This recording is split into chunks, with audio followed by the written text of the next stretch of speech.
Welcome, everybody, and you are listening to the Rabbi Daniel Lapin Show, where I, your rabbi, reveal how the world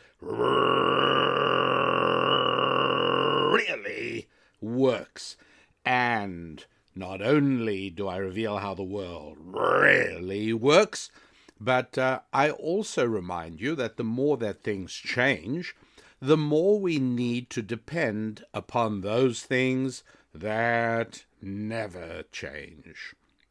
And one of the things that never changes is that science is a wonderful means of understanding what things do and why they do it. But science is an inexorably appalling thing for predicting how people behave and why they do. That's a really important thing to remember. And the development of quasi-scientific areas like psychiatry and psychology have come up with all kinds of very interesting things, but they don't fundamentally change the basic truth, which is that science is excellent at telling us all about how things behave and why they behave that way, but appalling at telling us why humans behave in certain ways and what those ways are. Now, when a large number of human beings coalesce and combine and start behaving in unison with one another, what you have is what could be called a mob. And now, all of a sudden, the behavior of that new creature is very much predictable. Very interesting. Every single individual person, each and every one of us, unique and individualistic, but put us together in a group and allow the group to acquire certain mob characteristics. And if you've ever been in a crowd like that, then you get a little bit of a sense of what it's like. If you've ever been in the street of a revolution, whether it is in Asia or whether it's in the Arab world, but if you are somebody who has been amidst, then you felt it, it's palpable, then you know you are in the midst of an animal with its own strange way. The surging and seething masses of humanity surrounding you become terrifying if you haven't yet completely joined in. Another place you get it to a much less frightening degree, of course, can be at a sports event, a football match, and you're in the crowd and there's 50,000 people there. And the excitement, because of the way the scoring has gone, the excitement is through the roof. And the cheering, and you will find yourself doing things you would never do if you were home with your family or together with a few friends after work. You wouldn't behave in those ways. But the impact of the crowd does cause us to undergo certain changes, and in the same way that an organism is made up of many cells, so it is that this organism called a mob is made up of many cells, namely you and me and all of us in the mob, and then its behavior becomes fairly predictable because it's no longer a human being, it is a new kind of creature, it is an animal. And it's important to understand that, obviously, because, as I touched on last week, part of what is happening not only in the United States of America, but worldwide with respect to the coronavirus, is in fact mob behavior. And you find this already now in the United States. Many people who are not endangering anybody else, but are simply not doing what their neighbors or friends think they should be doing, are being shamed on social media, in stores and elsewhere, because the mob has totally and completely bought into everything, the worst possible nightmares regarding the scenario. So, again, with the proviso that, yes, I know, of course, I am not in the epidemiological field. I don't know much about epidemics. I know even less about pandemics. And I'm not a doctor, but I am applying not education and only a little intelligence and a lot of wisdom, I think.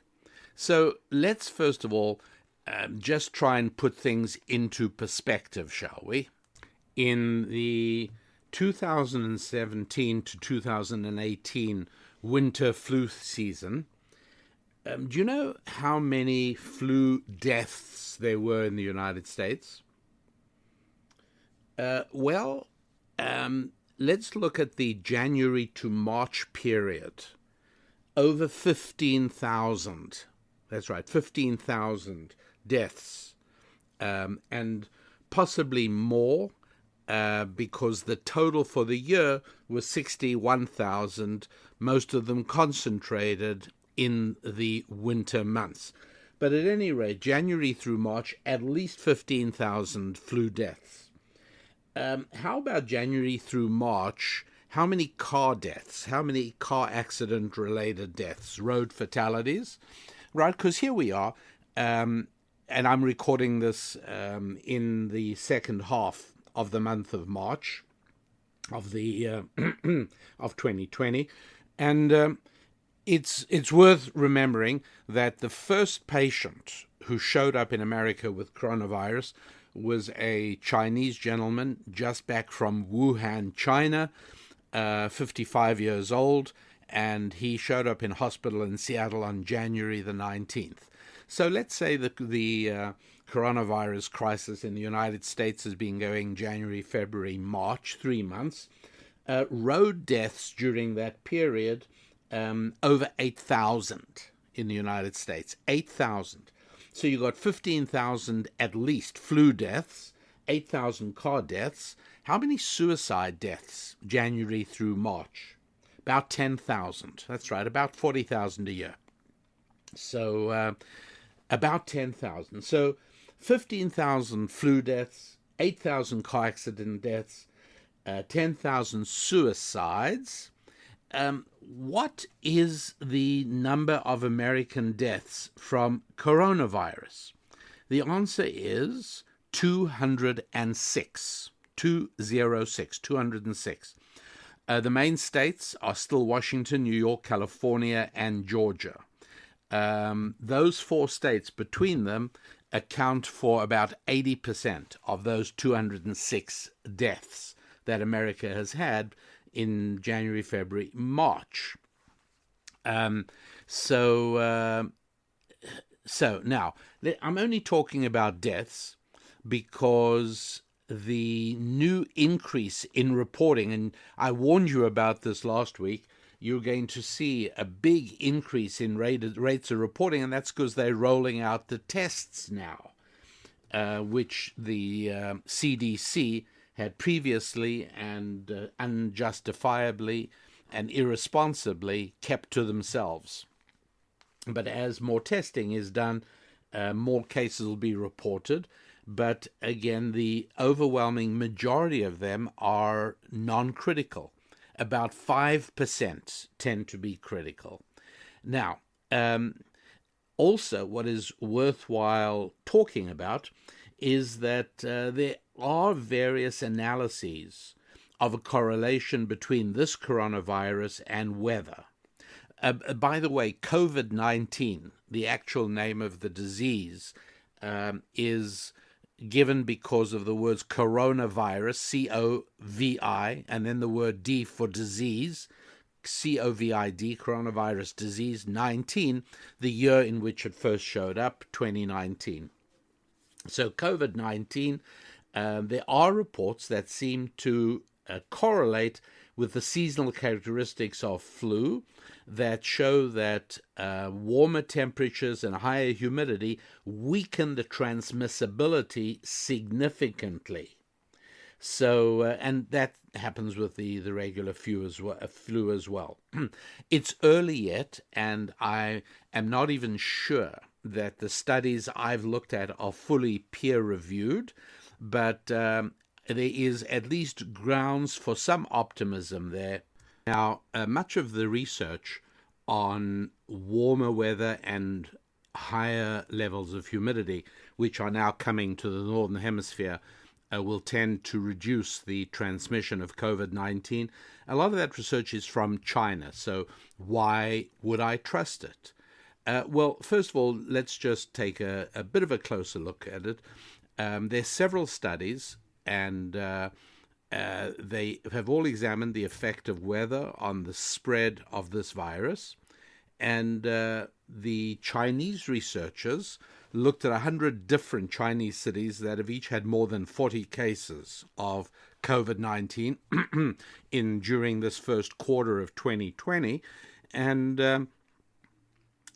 apparently the methodology of the studies has been highly regarded by American scholars as well.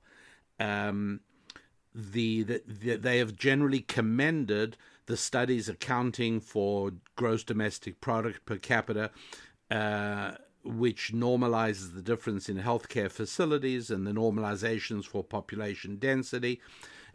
The papers all show that the direct impacts of air temperature and humidity levels can be plainly seen in the severity of the outbreaks during the earlier stages of the virus spread.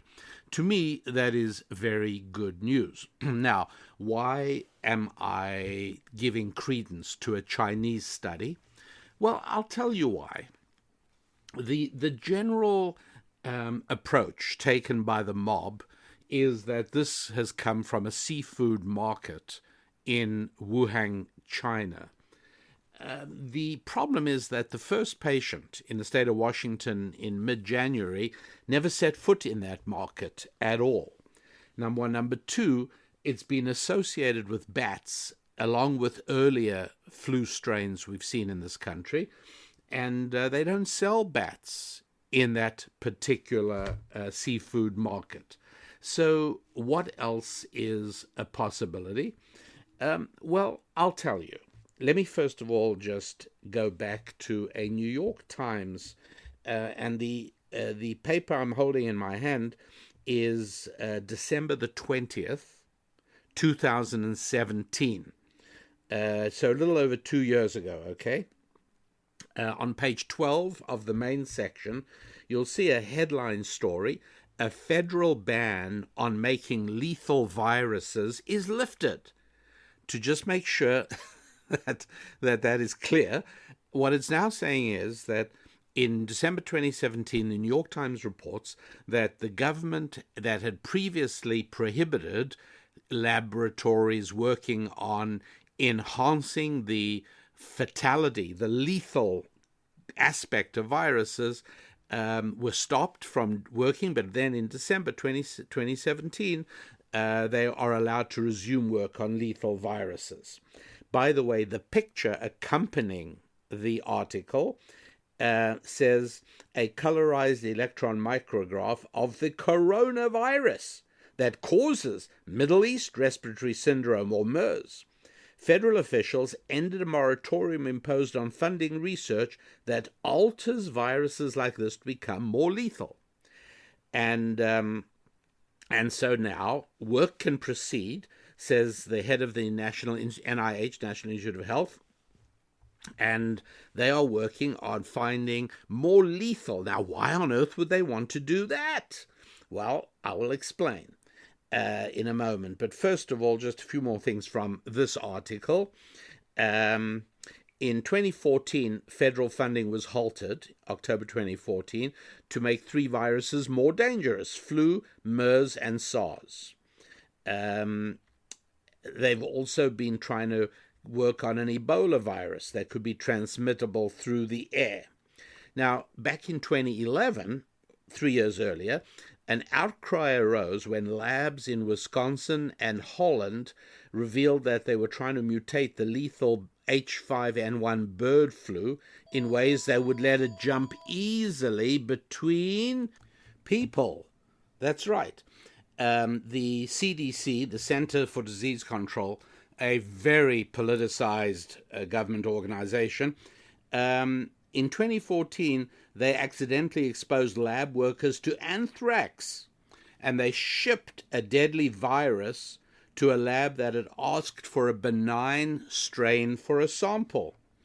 That same year, the National Institute of Health found vials of smallpox in a freezer that had been forgotten for about 50 years.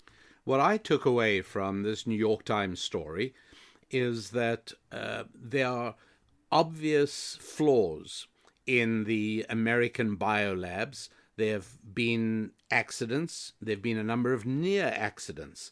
There have been some very careless incidents, both at the CDC and the NIH.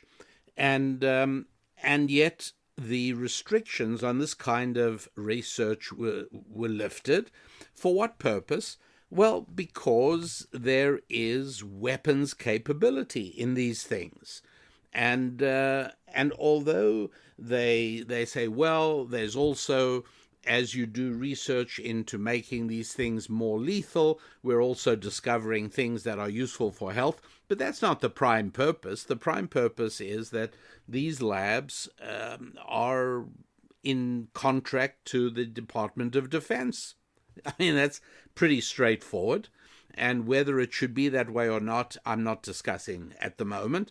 All I'm saying is that if America has labs whose purpose is to try and produce more virulent strains of dangerous diseases, what do you think the chances are that China has such a place? And guess what? You'd be exactly right. Turns out that there is, in all of China, there is only one lab that does this kind of research, and guess where it's located? In the city of Wuhan. That's right. China's only level 4 microbiology lab that can handle deadly viruses is part of the Wuhan Institute of Virology. Now, okay, why am I telling you all of this? Because I think that China is probably the source of the most useful information on some of these problems, the coronavirus. And it's really funny to hear some of the social justice warriors and the woke pundits pretending that the biggest problem facing America at the moment is that the president is calling this the China virus. Like, oh, this racism. I mean, can you believe it? This has to stop. This is almost on a parallel, I think, is it not, with news reports that just came out, and again, being jumped on by the whole left side of the media.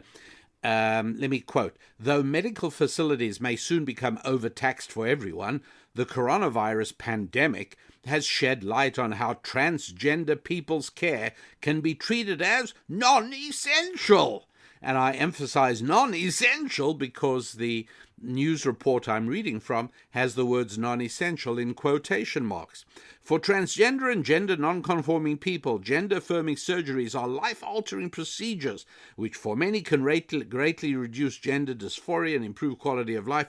But in the midst of the COVID-19 pandemic, trans communities are being flooded with reports of postponed and cancelled surgeries, leading to enormous stress and disappointment on top of a global health crisis. And this underscores a common experience among trans people seeking medical care, etc., that nobody takes their needs seriously. And that is more of the same. Suffice it, I think, to say, though, that something is going to need to be done about the attitude towards China. I think the president is really the first leader ever to begin saying, stop this kid gloves treatment of China. The real problem in the coming years is China. It has been China for a long time. And in spite of the fact that the left's fixation on Putin and Russia, No, frankly, me personally, I'm absolutely fine with President Vladimir Putin changing the Russian constitution to allow him to remain head of Russia till 2036. You know what? It's been stable, things are quiet, it's under control, and that's just fine. As you know, I've spoken about this for 4 years already. I don't see Russia as the big problem. In many ways, I see Russia as really a rather natural ally of the United States at the present time. But China is really a different story. The Chinese handling of the early days of their outbreak in Wuhan was completely irresponsible, and nobody's saying anything. What is more, a number of the previous bad flu epidemics that have also come out of China. In general, there appears to be an unhelpful approach. China flagrantly lied to the World Health Organization in November or December on this, and the WHO, being an arm of the United Nations, not surprisingly, just bought into that and accepted it. And the internationalization of coronavirus could absolutely have been stopped had China been forthright from the outset.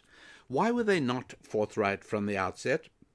Probably because this virus did not originate from the market, although even that is kind of interesting. As you know, ordinarily, and this is less so in the United States these days, but animals used to be used extensively in lab testing for absolutely everything.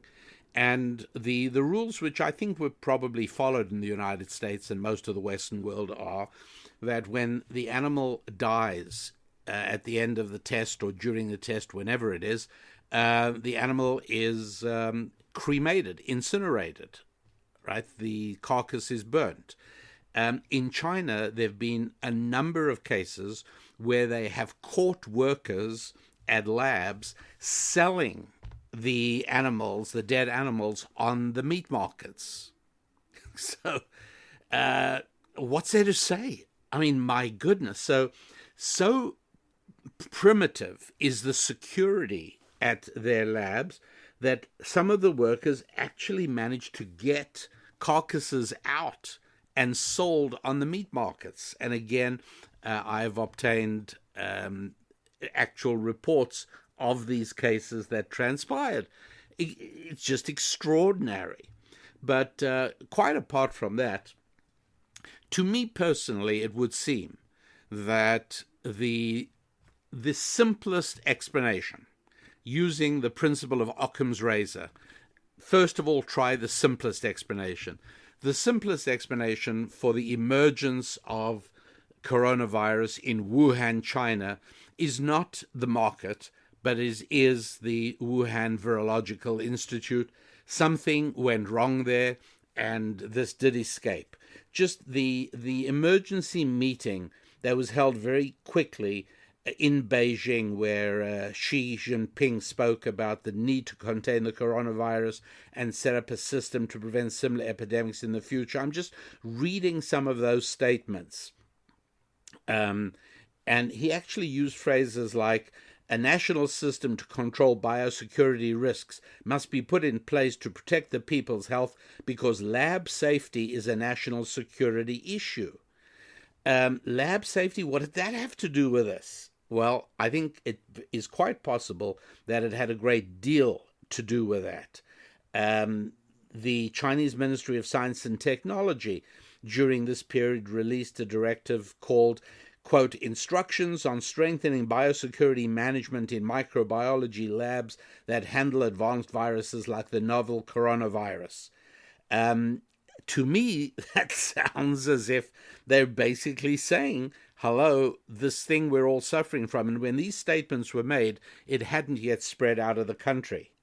So I also saw a report that a Major General Chen Wei, who is the Communist Army, the Chinese Communist Army, top expert on biowarfare, was sent to Wuhan to help contain the outbreak at the end of January, the top biological warfare guy in the Chinese army is involved? Apparently, yes. So I do suspect that the coronavirus originated not by some accident and not by the food market, but actually by an accident at the biolabs. In other words, if since December 2017, the United States of America has got biolabs working on producing more virulent strains of various diseases and making them more easily transmissible between people, then why on earth wouldn't China have the same thing to a far greater extent? And of course they do. And so I wouldn't be at all surprised that Chinese know-how on this may be way ahead of ours, maybe way ahead of everybody's. If they've been working on weaponizing it, and coronavirus is one of the things that got out, they probably know a whole lot about it. Coupled with that is something which I'm sure you all know already from the same sources I do, which is that a very high proportion of our medications are manufactured in China. So there's a lot of know-how there. And that is why if Chinese studies at Chinese universities are claiming a strong correlation between warmer weather and higher humidity and a drop in transmissibility, then I am very much inclined to take that seriously. And I think, as I said, I feel very confident. I feel good about this, knowing that, yes, I think we probably are going to see a decline in this fairly soon, which is just as well, because the fact is that we cannot carry on this level of disruption for very much longer. So please disregard things you hear. The mayor of New York made a foolish statement. The governor of California made a foolish statement, and thousands of other politicians made equally foolish statements. This is going to be for many, many months, going to be 18 months long, etc. No, it won't, because the simple reality is, and this is the main point I wanted to discuss in this podcast, the main point is that economic stress creates as much death as do the viruses.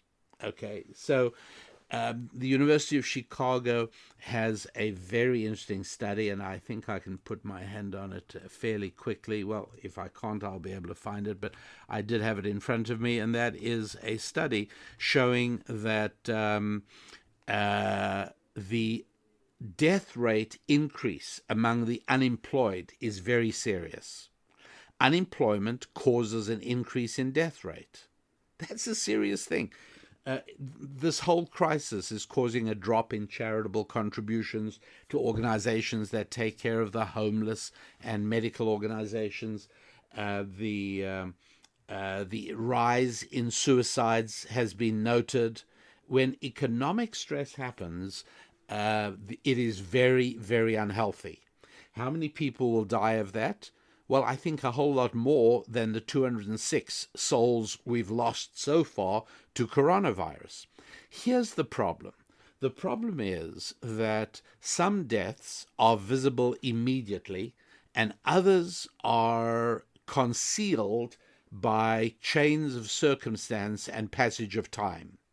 And so when you have a coronavirus leaking out of a lab or spreading in a population, then it's very easy for politicians to seek credit for immediate response to this unacceptable emergency. But it takes a lot more wisdom and a lot more statesmanship to say, wait a second, on this hand, I've got deaths due to coronavirus. On this hand, I've got deaths that are going to be the inevitable result of the economic decline. For one thing, people say, oh, we need more ventilators, we need more masks. Look, do you know what it takes to manufacture something as simple as a pencil? To manufacture a ventilator, these things cost about $10,000 to $50,000 each. And that's not profiteering. That's because they each contain thousands of components, each one of which is in itself a high-tech product which needs to be manufactured. And so if you were dealing with a localized emergency, you'd buy the stuff elsewhere. But since the whole world has developed a mob mentality on this, it's going to become impossible to get those ventilators as well as a whole lot of other medical equipment, including things as relatively simple as beds. And so it's all very well to say, oh, we're saving lives by keeping people at home. We're actually costing lives by keeping people at home. A far more sane approach that I don't think the animal called the mob would have tolerated is, hey, quarantine vulnerable people, let everybody else continue and get to work. Go on, back to work. But it's not at all certain that the animal I'm calling the mob would tolerate that. And I just don't know that it would. Since this, anybody can make this calculation. I'm not doing anything unusual here when I figure out that this cannot continue for more than another couple of weeks. Really can't. The economic cost, people say, well, it's just money. We're willing to spend any amount of money to save a life. That's not true. We're not. Right? It's manifestly not true. And there is a tough, cold-hearted calculation, not on an individual level. On an individual level, right, I'll spend everything I've got to save a family member's life. No question about it. But as a society, would we say, let's spend all of the tax revenue in America in order to save 30 lives or 100 lives or 200 lives? The answer is no. Nobody in any position of responsibility would recommend doing that. And so within a short space of time, expect to see authorities realizing that this is unacceptable. It's untenable. It can't work. It is going to result in greater loss of life over a period of time. Admittedly, it's not as dramatic, it's not as immediate, but it is just as real, and it will be just as significant. So expect to see that realization, and at the same time, a drop in the transmission and growth rate in the disease, a drop in the death rate, and generally speaking, a gradual begin to return to some level of normality much sooner than everyone is telling you. Just remember, the mob is doing the thinking at the moment. The mob is reacting just like a wild animal is reacting, not thoughtfully, not with any deliberation, and not with any eye on long-term good. That is simply not happening at all. So, every death is a tragedy to the family members, to the loved ones. But on a national level, we can't live as if every death is a national tragedy. It isn't. Let's be honest about that. In the first quarter of this year, January through March, about 703,375 Americans are going to die or have died between beginning of January, end of March. Those 3 months, nearly 750,000 of Americans die. Illness, suicide, car accidents, and old age. Right? That's a reality. It's not a national calamity. It's a reality. And in that context, 206 deaths from corona is a reality. It's a statistic. And there is no reason to believe that it is going to continue climbing meteorically and becoming this huge calamity that's going to overwhelm the hospitals. Just remember, that the animal has a tendency towards that kind of thinking. The animal that is the mob has a tendency in that direction. This is very much the kind of thinking you would have during the student drama of the 1960s, 1968 through 1970. And again, from people who lived through that time, I have heard how intoxicating it was, and that is exactly the right word. Where again you are so overwhelmed with a sense of being part of an unstoppable juggernaut of a historic event. You really are part of this. And that's one of the reasons that bloodshed so often begins to occur in these street movements, because you've developed an animal. And what's more, once it tastes blood, the frenzy gets intensified. So it is a dangerous thing, there's no question about it. But also to note, it's more of a young persons. Young people are much more susceptible to becoming part of the animal than older people are. People who've lived a little bit of life and have a little bit more life experience, not quite so easy to stampede. Also, I think it tends, the danger of becoming part of the mob, I think tends to impact those on the left a little bit more, because, again, they are more likely to be impacted by the government must do something syndrome, or the idea that what experts say is automatically so. There have been the most inane and moronic pronouncements by people like New York's Mayor de Blasio and California's Governor Newsom and many, many, many other politicians. And the important thing is that people with a little bit of thoughtfulness dismiss them. They don't know any more than you do. And it's just a convenient way of getting in front of a television camera. So remember, science is great for wanting to know how things will act and why they act in certain ways. You let me get hold of some basic information, the size of a balloon, the stretchability of the rubber, various pressure considerations, fill the balloon with helium, let it go, and I will be able to tell you the altitude it'll reach before it bursts.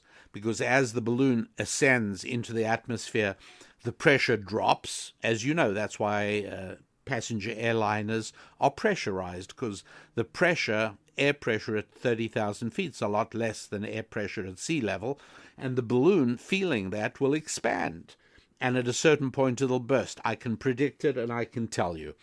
Have you ever noticed how the water coming out of your kitchen faucet or your bathroom faucet, it starts out as a fairly wide diameter stream, and then as it falls down, it gets narrower and narrower.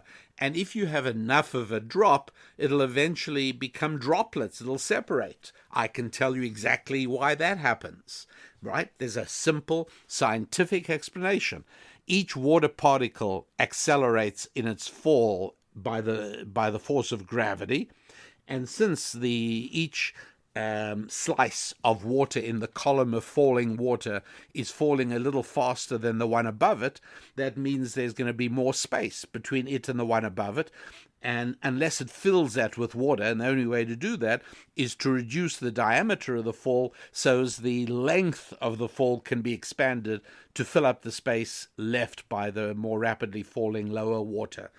It's beautiful, it's elegant, it's true, it's simple, and it predicts many, many other things that allows us to know about fluid flow in a number of other contexts. Make some model cars. Let me know something about the sloping surface we put them on. Paint them all different colors. Let me measure the friction at the wheel bearings, and let me measure their weight, and I will predict which one will hit the bottom of the ramp first. And there's no question about it. That is what will happen, because science can predict the behavior of things. Now, as soon as you turn that into full-size racing cars and you put drivers behind the wheel, now, although I can measure weight and friction and engine power and weight to power, power to weight ratios, I cannot predict who's going to win the race. You know why? Because each driver is going to be willing to accept a different level of risk. Every driver has his own level of determination to win the race. I can measure Olympic athletes. I can measure their weight and their muscle mass, and I can measure the shoes they're wearing, and I can measure all of those things to the point where I know everything about them, including their metabolism. Do I know which one's going to win? No, because the ability to endure pain and to drive your muscles one little bit more, that's a spiritual power. Science is useless when it comes to measuring spiritual impact. And that's why I say that even fields that attempt to be quasi-scientific, psychiatry, psychology, and economics, all of them fail in the basic test of being able to predict and understand human behavior, because we are driven far more by our souls than we are by our bodies. So science may know everything it needs to know about our bodies, and science can predict and understand everything about bodies, but nothing at all about souls. And so science predicts people not well at all, things very well, but how about mobs? When it comes to mobs, we're back to science, because mobs are not people, they're animals. A mob is one huge multi-legged animal, multi-headed, multi-armed animal, but it must be seen as one animal. And that is exactly what it is that we're dealing with here. Now, here's the thing. I don't think that it's helpful to spend all of today's show speaking about coronavirus. I don't believe so. So what I'm going to do is now let you enjoy a short piece I did on history. Here's what happened. I was going to co-host a cruise in the Mediterranean with Glenn Beck and with David Barton and with Bill O'Reilly in coming up very soon. It has, of course, like everything else, been cancelled. They had asked me to prepare for the people who had purchased tickets for the cruise to provide a little history perspective on certain aspects of Israel, and these were going to be put on an MP3 player and given to each passenger.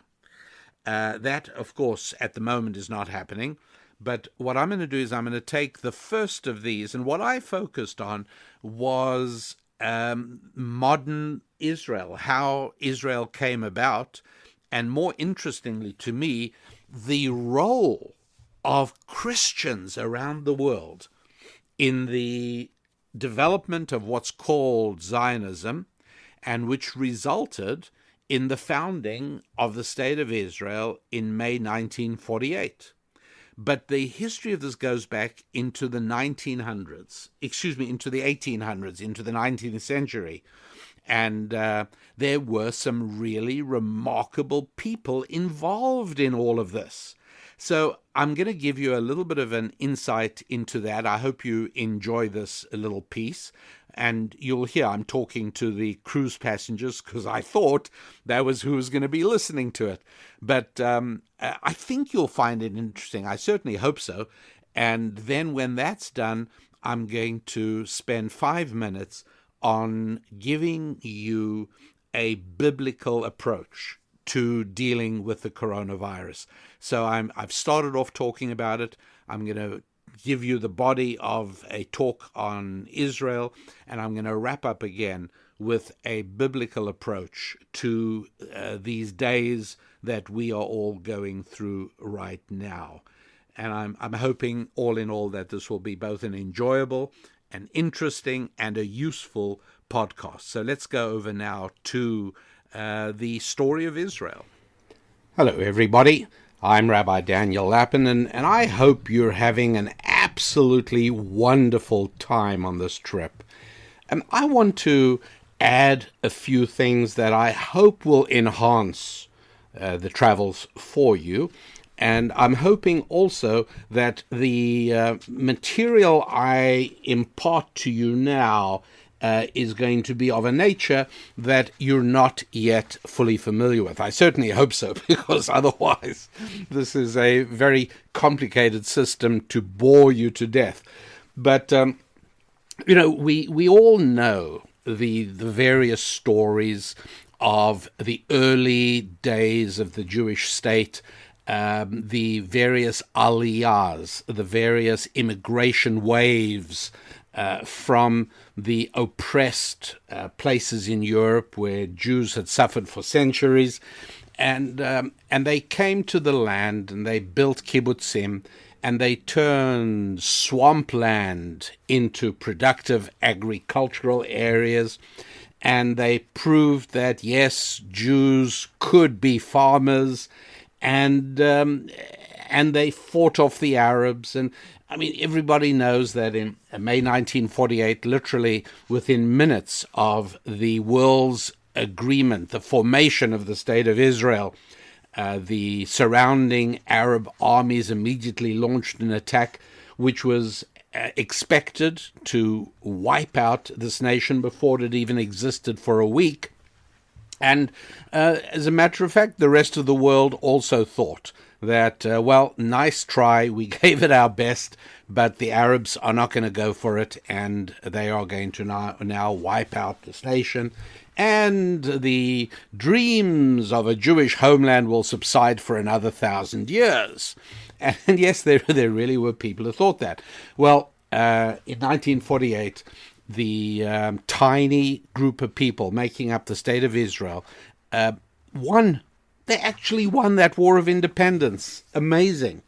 And the War of Independence was not something that resulted in the Declaration of Independence, right? Unlike in the United States of America, in Israel, the Declaration of Independence from the United Nations and David Ben-Gurion came about, and that's what launched the war. That was an intolerable, Jews living in Israel, said the Arab world, out of the question, and so it was. And so it continued until 1957, and then there was another war, the Sinai War, and so it continued until 1967, when on the holiest day of the Jewish year, Yom Kippur, the Day of Atonement, when all the soldiers, virtually everyone is in synagogue, the Arabs launched the Yom Kippur War. And so it was. What they didn't know was that there was a secret system of summoning everybody in synagogue to their army posts. And what they didn't know was that the Air Force had been practicing for years on how to deliver a preemptive strike, because without that, Arab bombers were going to literally level Jerusalem and Tel Aviv. I was in Israel at the time, I have to tell you, and I remember graves being dug, huge mass graves being dug in parks in Jerusalem and Tel Aviv. And we were all very grim about it. I was a kid, I was young at the time, but I remember it. And there was this grim atmosphere. We all know that the Torah doesn't allow mass graves, excepting under these circumstances. Everybody understood that the demoralizing effect of unburied dead in the wake of Arab bombing attacks would be so bad that mass graves were preferable, with the hope that maybe if things went okay afterwards, they'd be able to go back and correct and rebury everybody appropriately. And then came the miracle of the 6-day war. It was all over. And everybody celebrated, and everybody thought how wonderful. And then came 1973, and another war launched by the Arab armies. And so it goes until finally it reached the point where many Israelis do not say, when will there be peace? They accept that this is the condition. This is how it is. The dreams of one day living in peace, no, not looking too likely. So these are the stories with which you are already all familiar, I know. And so I thought, wouldn't it be interesting if we go back a little earlier than 1948, the formation of the State of Israel, and let's not look at the heroism of the Jewish arrivees and the Jewish chalutzim and the Jewish kibbutzniks. Why don't we look and see about the role of Christians? Yes, that's right. People tend to think that Zionism began with the first Zionist Congress in a Swiss town called Basel in 1897. In the summer of 1897, they had a 3-day gathering during which delegates who had been informally associated with the dream of a Jewish return to Palestine or to Israel all got together, a few hundred people, and they had 3 days of speeches, like 20 major speeches, and Herzl was elected the president of the World Zionist Organization, Theodor Herzl. It's important to point out now that he was a secular Jew, okay, and I know for many of you that is a strange thing. I've never yet met an atheist Christian or a secular Christian, because to be a Christian means that at some point in your life, as I understand it, you have purposefully and deliberately accepted Christianity with all it entails. Judaism, however, is to some extent, and I don't want to oversimplify it, but to some extent is predicated on being born to a Jewish mother. Not entirely, but to some extent, which means that you can have and do have Jews who say, I'm not religious, don't believe in God, don't believe in the Torah, but oh, am I a proud and committed Jew? And it sort of makes sense on some slightly bizarro world view, but it's certainly somewhat unique to the Jewish people. Anyway, Theodor Herzl had no interest whatsoever in Israel as a biblical fulfillment of a biblical prophecy. As a matter of fact, he was actually willing to seriously consider a British offer to take Uganda instead of Israel. The British were finding themselves in a bit of a fix, having sort of promised the same piece of real estate to both the Arabs and the Jews, and so they came up with this idea of giving Uganda, I mean, like, as if the Africans in Uganda would have had nothing to say about this. Theodor Herzl actually was willing to go along with that. To him, it didn't matter. He was looking for a political refuge. He was looking for a place where Jews tormented by extremely oppressive anti-Semitism in Russia, a place they could find and go. Uganda was as good as a place in the Middle East. It didn't much matter. And it's important to understand that as we move along with the story. So the delegates of these 3 days in 1897 in Switzerland, they formalized the goals of the Zionist movement, a Jewish homeland in Palestine. They adopted the song Hatikva, the Hope, as the anthem of Zionism. And here is where I find the story starting to get very interesting. There were 10 Christian guests invited to attend the Congress. And I'm just going to take a quick look at 2 of them. One was a guy called Henry Dunant. Henry Dunant was a banker from Switzerland. He was a local guy. And he had begun to advocate passionately for an international body to care for wounded soldiers. That's right. Think about it. 1897, right? The Red Cross didn't exist yet. And Henry Dunant, he had been a Christian missionary. He was as a banker, but he was deeply religious. And his biblical beliefs added fervor to everything he did. He traveled around Europe promoting his idea of the Red Cross and also the Geneva Conventions for Warfare.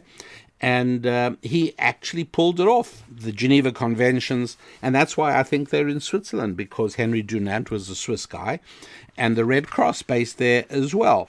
And Henry Dunant attended that first Zionist Congress. By the way, he got the very first Nobel Peace Prize for his efforts in 1901. And that might have been the first and last time that anybody worthy actually got the Nobel Peace Prize. He had begun, round about the middle of the century, he had begun pushing and speaking and lecturing and promoting and advocating for the return of Jews to Palestine. And he actually established an organization called the International Society for the Renewal of the Orient. His call for the establishment of a Jewish colony in Palestine led Theodor Herzl into this direction. In other words, Henry Dunant was so influential, so well known, his efforts were so well publicized that he actually stimulated Herzl in his thinking. Herzl was the very first person to use the term Christian Zionist, and Herzl used it with reference to Henry Dunant, the Swiss banker. And he personally invited Dunant to attend that first Zionist Congress. Somebody else who was invited to that first Zionist Congress was another strongly committed Bible-believing Christian called Reverend William Heckler, Hechler. William Heckler was with the British Embassy in Vienna, and he had read Theodor Herzl's book called Judenstaat, the Jewish State. Herzl was Austrian. He wrote in German, and in a few minutes I'm going to tell you how how Herzl came to write the Jewish State, how he came to write that book. Once again, it was Christian Zionists in America that launched his concept of the book and the entire political movement. William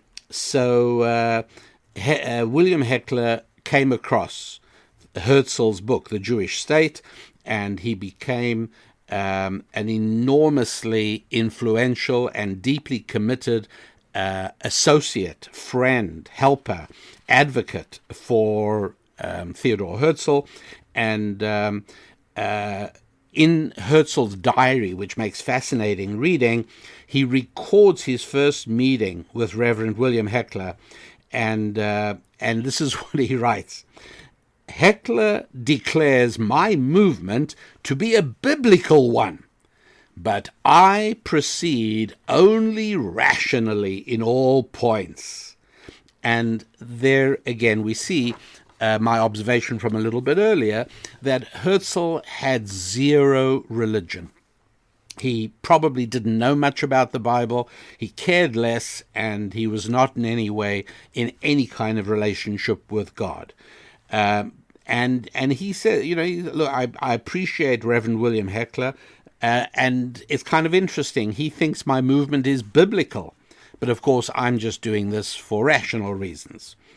William Heckler, who, being a diplomat in Vienna, was an influential guy, and so he introduced Herzl to top people like, by the way, Germany's Kaiser Wilhelm II. And so Heckler walked Herzl into the court of Kaiser Wilhelm II, and as you can imagine, this was enormously important, not because Herzl and Heckler changed Kaiser Wilhelm's mind on anything necessarily, and I don't think history records any response from the Kaiser other than a polite reception. But what's so important is that for the first time, Jews around the world said, hey, you know what? This guy Herzl may be onto something. It's a funny thing, my friends, but we Jews tend to be more impressed with our fellow Jews when people who are not Jewish respect them and value them. It's a funny thing, but that seems to be how it goes. And so Herzl, who had been pretty much ignored up to that point in the Jewish community, many people thought he was causing trouble. He was drawing attention to the Jewish people. Looked like he was rabble-rousing. And in general, people's experience with European governments for several centuries already was such that you really did best by lying low and trying not to draw any attention to yourself. So many, many Jews were quite uncomfortable with Herzl's loud proclamation of the need for a Jewish state in Palestine. But once he was known to have had an audience with Kaiser Wilhelm, who, by the way, at that point, Kaiser Wilhelm was viewed fondly. As you know, many, many Jews served faithfully and honorably in Kaiser Wilhelm's army in World War I. This is long before Hitler, and Jews felt very at home in Germany. And if Germany's Kaiser Wilhelm acknowledged the role of Theodor Herzl, wow! Well, all of a sudden, Herzl became a celebrity within the Jewish community, and that gave enormous headway to the Zionist movement. All of a sudden, Herzl gained great legitimacy, because up till that point, remember, he's what we call an assimilated Jew. He was completely disconnected from the community, from Judaism, never showed up in synagogue, nothing. But all of a sudden, the Kaiser acknowledged him. Wow. And so all of a sudden, he gains legitimacy. Now, I should tell you, there was so much appreciation of what Reverend William Heckler had done for Herzl that he actually received a pension from the World Zionist Organization from that period, late 1890s, all the way to his death in 1931. And that's beautiful, I feel. Anyway, so what happened then is that Herzl, at that point, saw his relationship and his alliances with Christians purely as strategic, not spiritual. Okay, and so there again, it's just worthwhile seeing through his eyes. He simply couldn't relate to the fact that Christian support for Zionism was rooted in the Bible. For him, it didn't register. He just couldn't compute that. And so, but he welcomed the alliance with Christians, but he saw it as strategic, not spiritual. The Christian Zionists, however, people like the two I've spoken about, and there were another 8 Christian Zionists at the conference, and many, many, many more behind the scenes, their perspective on Zionism was entirely based on a reading of the Bible. Zechariah, full of references to nations of the world joining with Israel. Isaiah wrote, "Thus saith the Lord, I will raise my hand to the nations and lift up my banner to the peoples, and they shall bring your sons in their bosoms and carry your daughters on their back to the land of Israel," of course. And many, many verses like that, which influenced not only, obviously, generations of Jews, but more importantly, Christians saw these verses as having real meaning, right? Like every part of the Bible, and therefore mandating their need to get involved in this movement of Jewish Zionism, which, as I'm going to show you, many people think began with the World Zionist Congress in 1897, but I'm going to show you it goes all the way back to the beginning of the 19th century, and by the way, earlier as well. It could be traced back all the way to even England, among the group of people who later moved to the United States in the 17th century.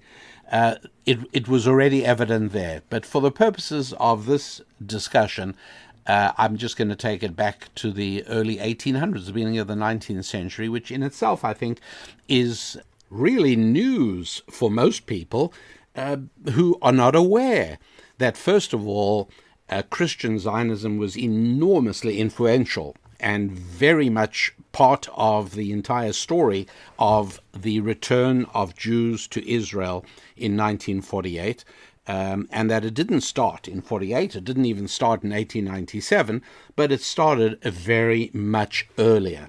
So let's leave this discussion right here, and we'll pick up in the next one from this point moving onwards. Thanks so much for your participation.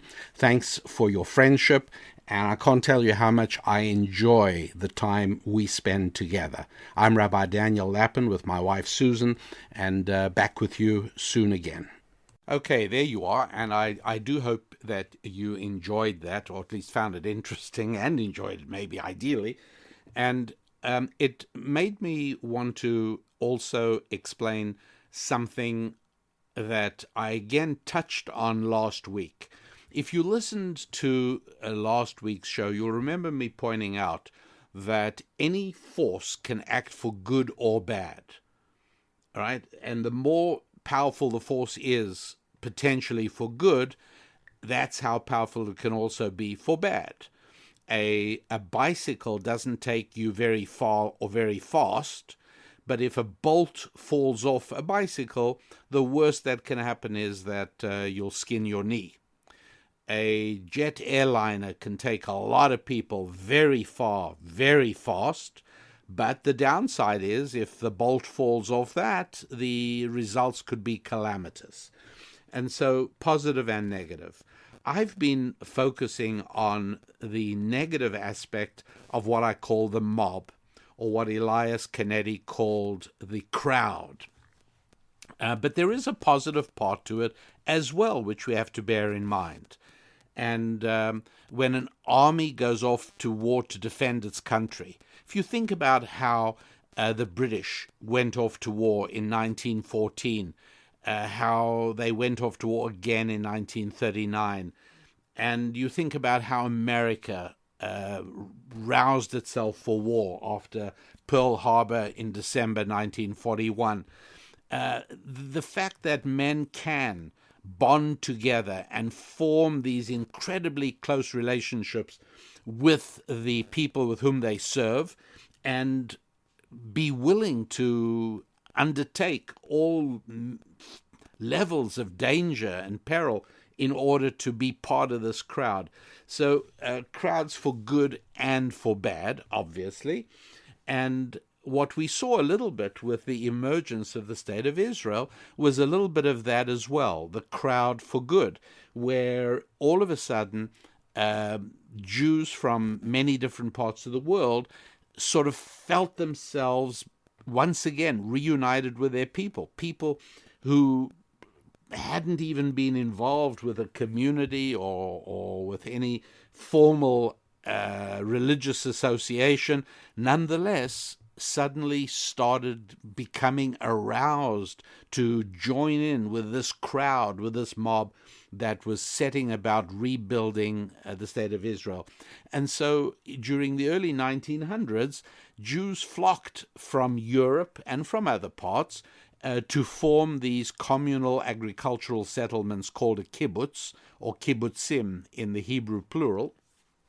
And they formed the foundation of the defense strategies of the new state. It was out of the kibbutzim that the political infrastructure emerged. But all of this was, again, part of the same idea of unifying for the crowd. And so I think that so far we've only seen the mob on the negative, driving panic and fear and hysteria in America at least, and other places, about the coronavirus. What we haven't seen mobilized yet is the cure. And I think that that is going to become equally powerful in the opposite direction. I think that's going to be very, very positive. So that was one thing. And the other thing that I reflect on, and here I am letting you into sort of my personal reflections on the topic. And so I'm sort of a little hesitant because I don't usually like or feel comfortable being this personal on the show when a whole bunch of us are together. But I will say this. It's, at times like this, I think to myself, what are we here for? I'm not going to deal with why is God doing this. It's too early for that calculation. So I'm not doing that. But I do say, what does he expect of me? Why am I here? And something that is hugely meaningful to me personally and to my family is a step beyond the usual realization of a person's relationship with God. Ordinarily, we are all accustomed to thinking of how much we need God. We sometimes append the words, please God, when we say, I hope we're all going to stay healthy, please God. So far, we're all healthy, thank God. And so the extent to which we all need God is clear and obvious to any thoughtful person. But what I think is every bit as valuable is the recognition that is less obvious, but no less significant. And that is that God needs us, right? When you think about it, that's pretty clear, right? Why did God create the world? And why was the culmination of this enormously complex and vast creation, the end result of it was a man and a woman, human beings? The only conclusion we can reasonably draw is God needed us. He absolutely needed us. It's as simple as that. So we're fulfilling his need. And there are a number of interesting scriptural supports for this view, which we'll deal with maybe some other time, or I'll do on the TV show. But that's really very much a part of what I think about. Now, why is that relevant? Because I think to myself, what does God need me for? Right? Does he need me just to eat and drink? No, those are things that I need to do in order to retain my existence. But what does God need me for? And the answer is very simple and very clear, very unequivocal. The answer is God needs us to do something, to act with greatness and nobility and magnificence. He needs us to be what he made us for. And in that, in some way that I obviously don't understand, but in some way, God finds that significant, God finds that meaningful. And so at difficult times, when it is the easiest thing in the world to slide into lowered standards of self-restraint and lowered standards of self-discipline, and to say to oneself, well, these are emergency times, I'm going to drop my usual standards, or these are abnormal times, God will understand if I don't do this or if I do this, and so on and so forth. But the opposite is true.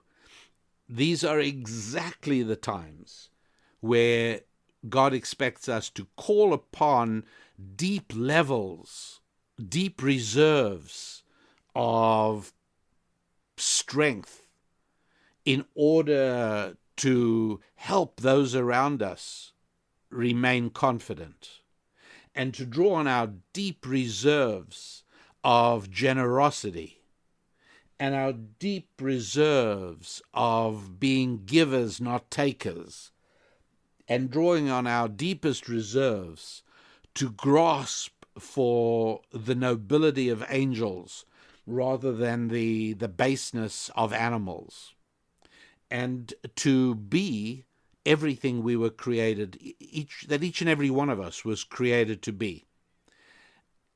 And once these regulations came into force of quarantining, it means that I wasn't going to be interacting with the people I usually interact with, and I wasn't going to have the usual opportunities I have for being courteous and the usual opportunities I have for trying to exhibit good manners and to uplift other people's spirits as best I can. And now I'm confined to my close family. I realize that even more is called of me at a time like this. And I, for one, am going to continue doing my utmost to deliver on that. The Bible study I'm going to try and do more intensively. The preparation of future resources, and I will let you know now already that I'm working on a resource for the Passover Seder. As many of you know already, certainly in the United States of America, but elsewhere too, literally thousands upon thousands and thousands of houses of worship conduct communal seders, both Jewish and Christian. Now, this year, the way things are looking, those are not going to be able to take place.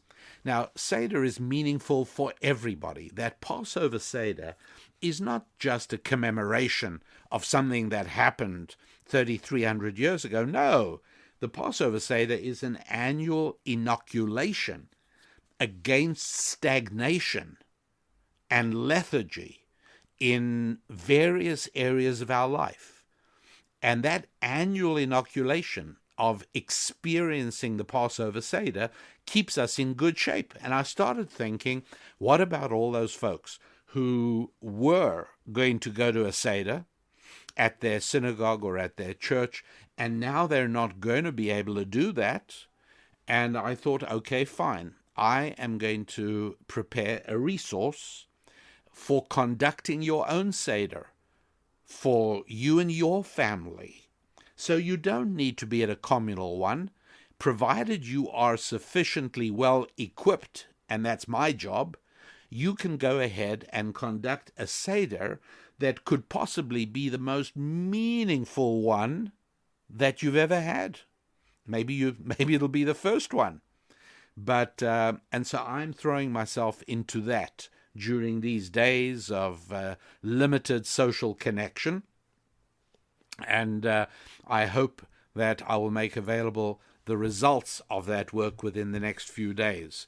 And again, the best way to find out about that is to be on my website at rabbidaniellapin.com, where you will go to the store and you'll see whatever is up there, what is available. Right now, by the way, because so many of us are stuck at home, not able to attend our usual Bible study sessions, no longer able to do the things we often do, we have dropped the price of pretty much everything on our store site by 15%. Not the really big sets, but everything else is dropped in price so as to make it easier for everybody to benefit from them and to benefit from these times that we're all experiencing.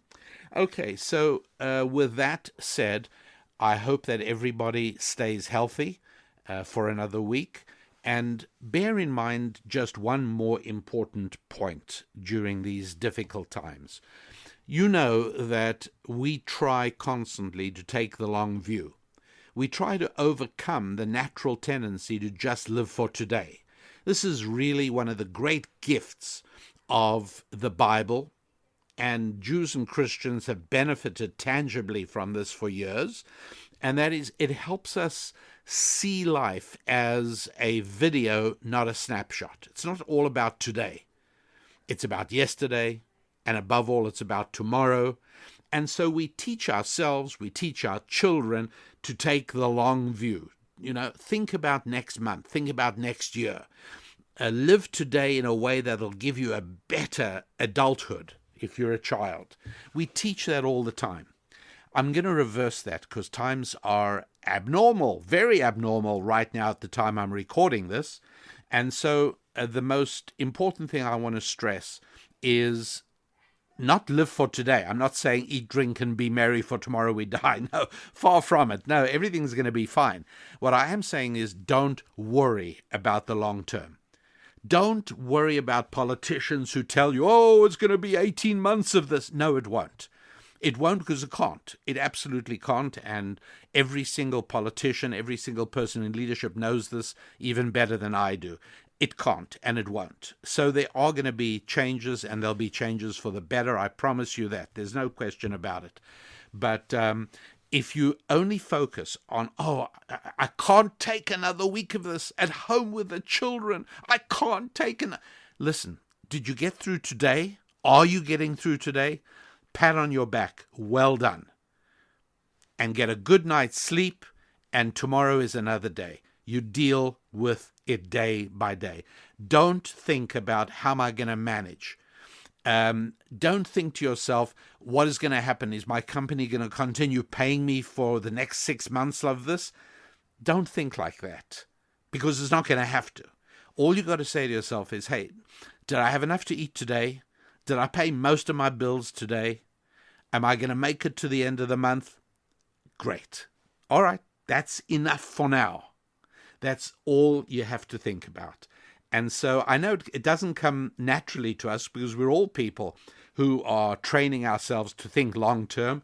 But for this is so abnormal that you have to think short term. As I say, not in terms of nothing matters, so therefore, we're not going to last. No, not like that. No, on the contrary, that each day is its own triumph, and all we got to do is get through tomorrow. Don't worry about next week. Don't worry about next month. And I assure you don't have to worry about 6 months' time or a year's time. That for sure not. So right now, just all you got to think about is, I got through today. That's fantastic. Get a good night's sleep. You deserve it. And tomorrow is another day. You get back into battle, and you do everything that has to be tomorrow, drawing from your deepest reserves everything you've got of generosity and greatness and nobility and magnificence, as much as you possibly can, and then some. And so until next week, I wish you 7 days of good times, health-wise, good times with your family, good times, I can't say with your friends, because you're probably not seeing a lot of them, but use technology. I'm doing that. I'm talking to friends over Zoom and Skype. Yeah, it's great. Good times with your finances. And yes, good times with your faith. Take care of yourself, and God bless. I'm Rabbi Daniel Lappin.